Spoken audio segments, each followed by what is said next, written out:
safe. Okay, good. I like it. So it's great to meet you. Where are you located? I'm located in the UK, in the Malvern Hills. Okay, excellent. Excellent. I'm in the middle of America. I'm in Kansas City, Missouri. Ah, cool. So probably one of the reasons why this happened is I may have cheered too loud for the Chiefs the other day. Okay. So it happens. Well, hey, it's great to meet you. And I want to get in, before we get into your life as a coach, I want to know the last 3.5 years living through this global pandemic has been quite a thing. How did you get through it and how did it change you? So my mum died from COVID, Oh, wow. and she got sick. She was admitted into hospital the first weekend of lockdown in the UK. Wow.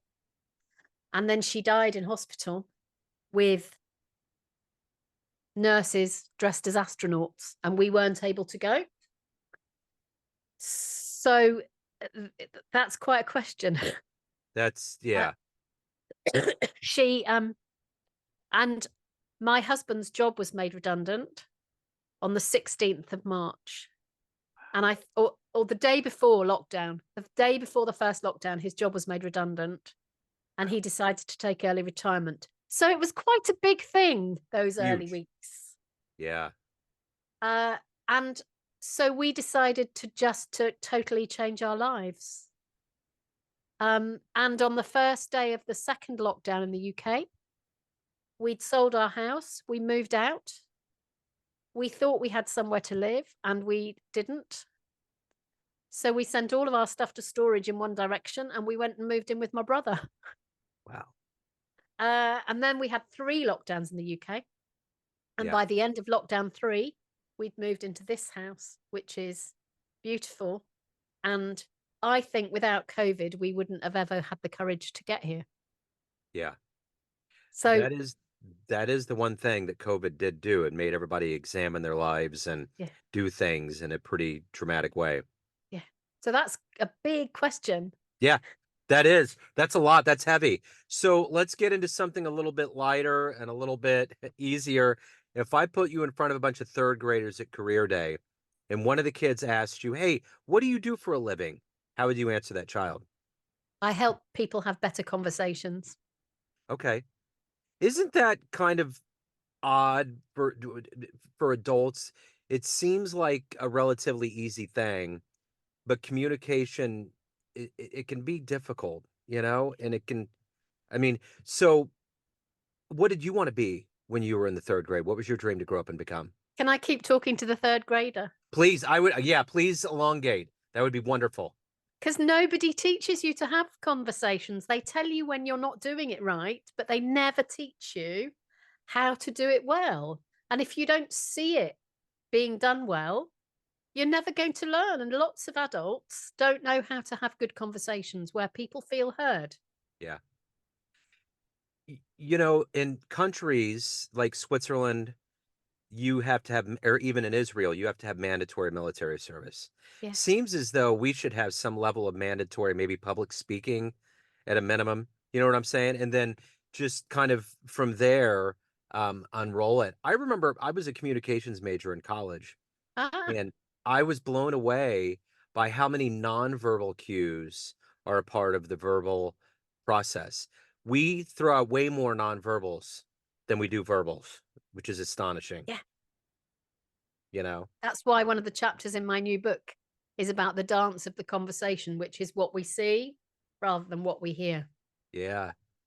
When I do editing for interviews, when I re-listen to an interview, I'm just blown away by what doesn't absorb into the sponge the way that I thought it did.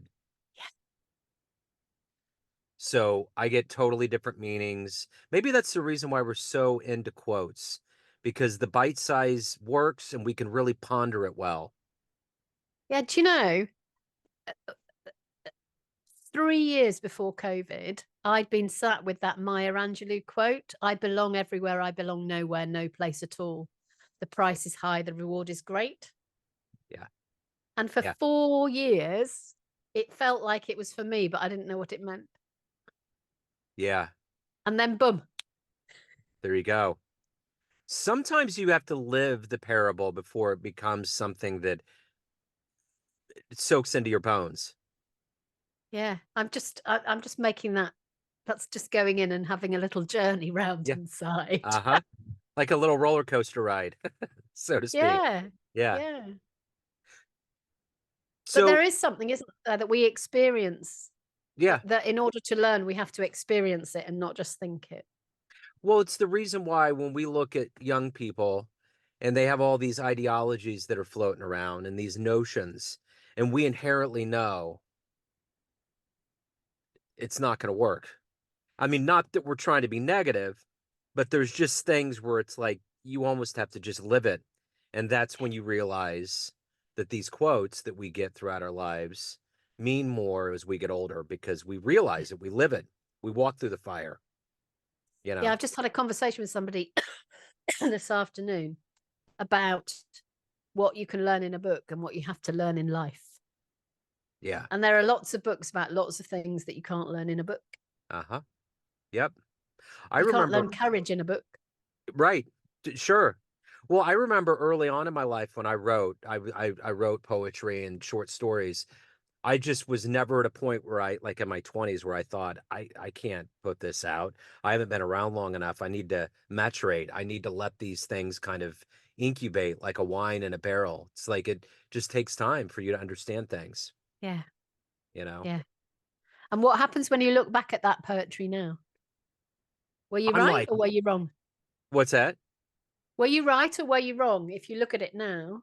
I it's interesting because I'll do that sometimes. I'll just grab a volume off and I'll read it and I'm like, it seems much more visceral and more there's a youth that comes out of it.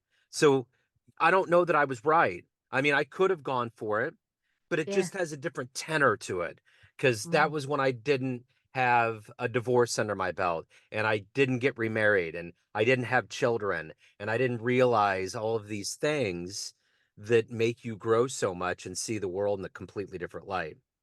Yeah. So there is a bliss to it because it's just absolute unbridled youth. It's ideology running wild. It's the apex of existentialism. It's fun, but Nice. it's youth, you know. Yeah. So it's good. Yeah. So speaking of that unbridled youth, what was it that you wanted to grow up and become? Well, I wanted to be a nurse. Okay. I don't know how sensitive your listeners are. I Oh, wanted to be a nurse, and then my mum vomited in the car, and then I didn't want to be a nurse anymore.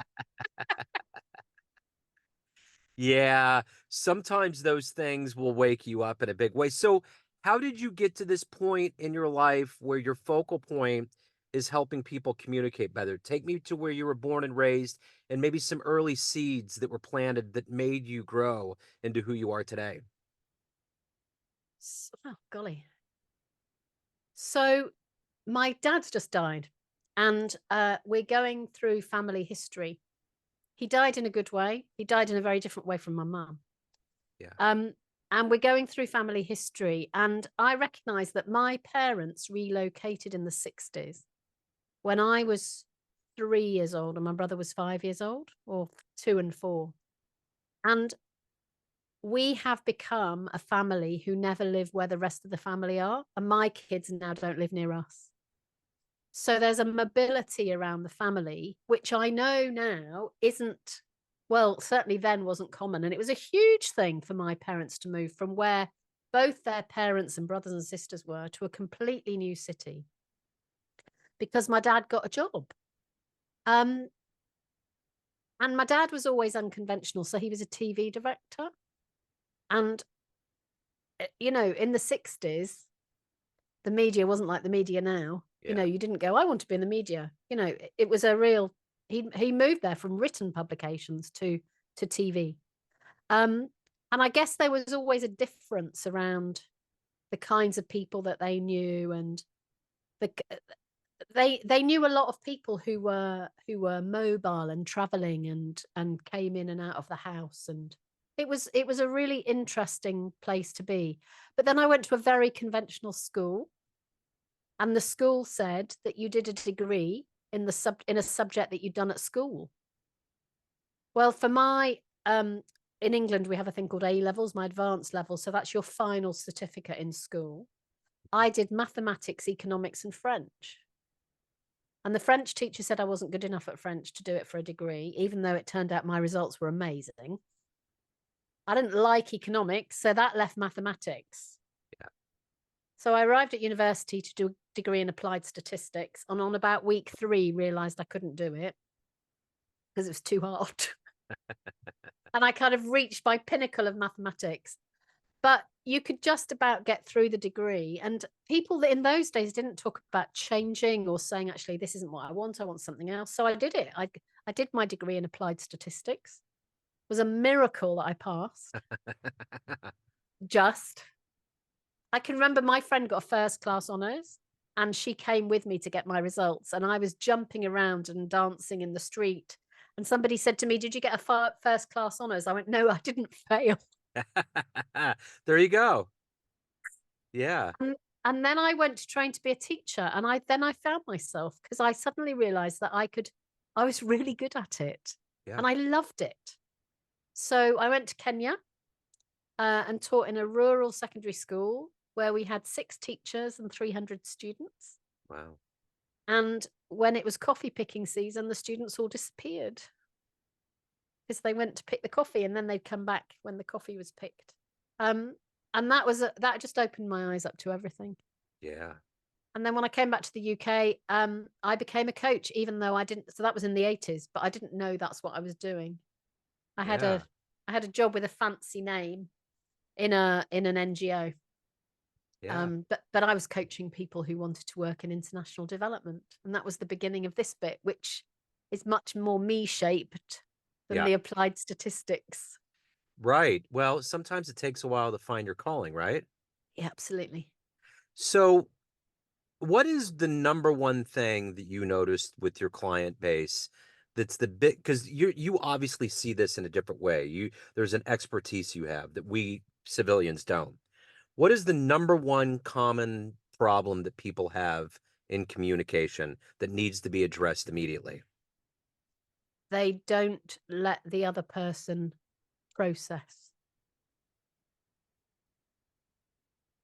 So, No, you had to delay.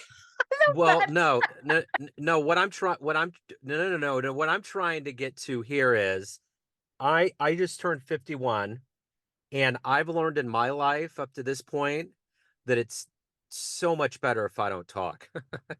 Yeah. You know what I'm saying?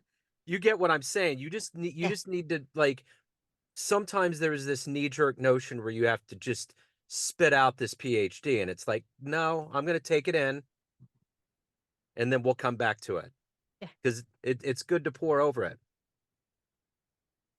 And I think we think we're adding value. So we speak too much Right. and too fast and too soon. And unfortunately, we're learning the hard way in our American democracy as to how that can really sink a ship. We don't need to get into it, but I think you know what I'm talking about. I heard the news this morning. Ah, man. Well, and you're in the future right now. That's why I love talking to folks in the UK and around the globe. I love the future, and you're way ahead of us right now. Yeah, we're at the end of the day and you're at the beginning of the day. There you Yep. are. Yep. We're waking up. So, who's been a hero for you in your life? Auntie Janet. Okay.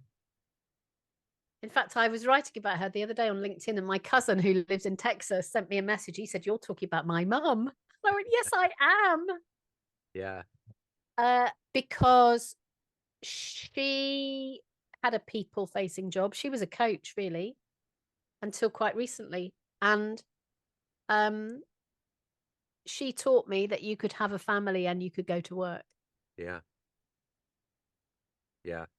She also taught me that you should work for your full fee or a bunch of flowers, which was a very good piece of learning 30 years ago. Yeah. That is great. So, let me ask you this. If you can meet one person alive on the planet right now that you find inspirational, who would it be? Who would you love to meet and talk to?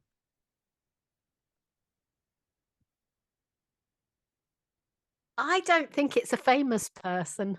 Sure. I think that I'd love to. So when I was in Kenya, the most interesting conversations would be sitting by on the fire sitting on the firestones Yeah. with an elderly lady talking about stuff, and having one of my students, so it was their grandmother usually, and having them translate what she was saying. Yeah. I think I love to meet ordinary people with amazing stories of being ordinary. Yeah. That's who I want to meet. So one of my best friends, one of the reasons why I originally fell in love with journalism was my editor when I was in college. And we're best friends. We've known each other now for 30 plus years. And he hatched this idea after he went on a travel somewhere. It's called the Purple Bench Project. And at the farmers market in our town, he has a purple bench once, I think, every third Saturday or whatever, when it's warm. And the older people from the Manor, the nursing home, they come down and they get interviewed. And I got to interview um, an older Italian woman that was widowed and grew up here, and it was cool. And I think the thing about that is, I'm hearing more and more, is that if we lose these stories, these human stories, then we only have ourselves to blame. Yeah, that really triggers me because I have so many regrets about things I didn't speak to with my dad about. So we found a letter last week in a box, and it Wow. was dated October 1939, Wow. just after war had broken out. It was my granny writing to my grandpa, and she had taken the children out of London because of the bombs. And in fact, Yeah. their house was bombed. Um, and uh, they were 5 and 7 years old. And it was the most normal letter I've ever seen, but I'd never seen it before. And she went, Yeah. Dear Freddie, the boys are settling much more than I expected. They've been playing all day and they've just gone to bed. I found where to get the coal for the fire, but they haven't got any blackout curtain hooks in the shop. But that is such an Yeah. amazing letter, Sure. Sure. I because that's the kind of everyday. Yep. And then I watched the film the other day, One Life. Yeah. I don't know if it's released in the States, It's not about ringing a a man bell. who rescued 700 children from the Nazis during the war. Maybe so. Yeah. Yeah. And I was so upset because I'd just been reading these letters, and it was like it was exactly the same time and the same space. And it was beautiful and difficult at the same time. But I love the idea of the purple bench. Yeah. It's great. Yeah. I saw a clip the other day online of a guy that saved a whole bunch of kids from the holiday, That and must from the be him, Holocaust. Nicholas Winton. So this is the thing. They had him in a crowd, and it's like a talk show, and they're like, "Hey, do you know who this is?" And of course, he's like in his 80s, early 90s. He has no idea. And she's like, "You saved me." And you could just see the wave. And then they said, "No, we have more." And it was a whole studio audience, and it was everybody that he saved. And they all stood up. And it was like, wow. I mean, That's the film. yeah, okay, there you go. And That's everybody in the cinema was crying. Yeah, yeah. I mean, I wasn't ready for it. So I got an interesting story about my dad. He passed in '08, and I was going through all the pictures. All I wanted was pictures when he passed. I didn't want anything else because there was too many familial squabbles over riches, and I just don't care. So I go through and I see his nightstand, and there's 3 micro cassettes. And I'm like, what is this? They're unmarked. Pop them in the player. He got spooked by someone dying about 4 or 5 years before he died and left his life story. So I digitized it, and it's out there. And he left his whole life story. He was his grandparents were immigrants from Italy, came to Ellis Island, the whole story, and he left all of it. And he described all of the kids and our births and what he went through in his career, and it was pretty cool, you know. That's amazing. Yeah, it's wild how life works, and that's the thing, That's maybe one of the reasons why I try to document story as much as I do, because I Yes. understand the importance of it. It's huge for people. I love that he did that and he didn't tell you. Yeah, I know. Nothing. No one had any idea. And it would only have been me that would have found it because I'm just that kind of archival guy, you know? It's amazing. So let me ask you this. Of all of the things that you've done in your life up to this point, what are you the proudest of? Uh, that is such a good question because I know the answer. Good. There are two things. So I've won awards for coaching, but I'm not, that's not the top of the list. A friend of ours got diagnosed with motor neuron disease, ALS. Yeah. About 7 years ago now. And so did our next door neighbor. And I decided to do something, and I decided to go for a walk and raise money. Nice. And then some people came with me. And in the end, we raised 100,000 British pounds. Wow. And 350 people walked with us. Wonderful. So I am super proud of that. And that was the top of my list. But actually, I spent my dad's last night with him as he was Wonderful. dying. Yeah. And I'm more proud of that. You know, when my dad passed and I got the phone call to go to the hospital, I assumed that I was the last one that knew and the other people had been there because everybody hung out with him the day before and I didn't. I was the first person to come in the room to see him, and he had already passed. And there was a male nurse from Africa that said, "Are you the one that went to Italy?" Because he was just talking to me about that tonight, how proud he was of you. And Oh, it was wild, you know, because I'm sitting there thinking I'm the last one or everybody's kind of been in, but I was the first to see him. And one of the last things he spoke about was that trip. He was just real proud that I went back to the old country because he never had the chance to. wow. So anyway, it's wild when you can have those moments. It's a big deal, you know? Yeah. And I think that night I used every single thing I've ever learned. Yeah. And all the things that I've learned professionally. It's when you know if you really know them or not. Yeah. Yeah. Um, because it was a lot of not knowing. It was a lot of being really vulnerable and just trusting that he would go well. He was at home, no doctors, no medication, no nurses, no kit. It was just him and me and my brother. It was Yeah. absolutely amazing. Yeah. That is. Yeah. That's the way we should go. You don't want to, you know, I think the big fear is going alone, you know? Yeah. So, He'd had a wish after mum died with all the astronaut costumes in yeah. COVID. Yeah. His desire more than anything else was not to die in hospital, Yeah. which was a really unreasonable request, actually. But it Right. turned out that the thing he died from didn't need him to be hospitalized. So it was only after he died, I turned to my brother, I went, well, we gave him what he wanted, but actually, we may very well not have been able to do that. Yeah.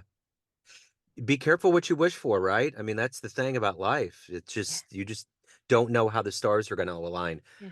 So at the end of the day, everyone has a perception of you. Family, friends, clients, colleagues, but you run the show. What's your perception of you? Who do you think you are? I think I'm just a very normal woman who lives in the countryside. Yeah. I'm just a person. Yeah. And I've had opportunities to present it to me that I've run with, but I'm just an ordinary person. That's my perception of myself. I like it. Right to the point. So if anyone out there wants to hire you, learn more about you, reach out, what's the best way to do that? The best way to do that is on LinkedIn, Claire Pedrick.